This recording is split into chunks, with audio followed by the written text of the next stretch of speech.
మీరు అన్నెసెసరీ డబ్బులు పెట్టడానికి చాలామంది సిద్ధంగా ఉంటారండి, అది రాంగ్ వే.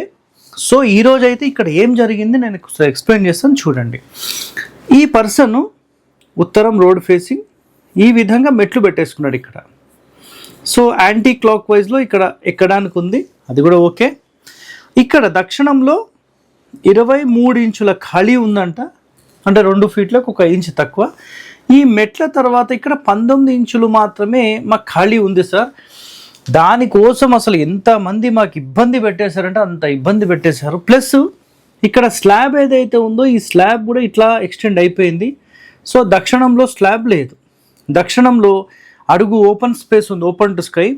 ఇక్కడ మాత్రం వీళ్ళకు కేవలం 19 ఇంచులు మాత్రమే ఉంది. సో ఈ ఓపెన్ టు స్కైలో చూసినా లేదంటే స్లాబ్ ఏరియా చూసినా ఇక్కడ చాలా తక్కువ ఉంది, ఇక్కడ ఎక్కువ ఉంది అనే మాటలు వచ్చేసినాయి అన్నమాట. అర్థమైందా? మెట్లు ఇక్కడ వరకు పెట్టేశారు, ఇది స్లాబ్ కొంచెం ఇట్లా ఎక్స్టెండ్ చేశారు, అంటే జస్ట్ 6 ఇంచెస్, ఇక్కడ 1 ఫీట్ ఉంది. సో ఇక్కడ నిజంగా వీళ్ళని ఇబ్బంది ఏం పెట్టేశారంటే అసలు నువ్వు అది ఇమ్మీడియట్లీ తీసుకో, లేకపోతే అసలు మీ పిల్లలకు అట్లా అయిపోతుంది ఇట్లా అయిపోతుంది, కోర్ట్ ప్రాబ్లమ్స్ వచ్చేస్తాయి, ఫైనాన్షియల్ డ్యామేజ్, హెల్త్ మొత్తం సర్వనాశనం అవుతుంది, ఇంట్లో వాళ్ళు పాడైపోతారు, అసలు నానా ఇబ్బందులు పెట్టేశారు.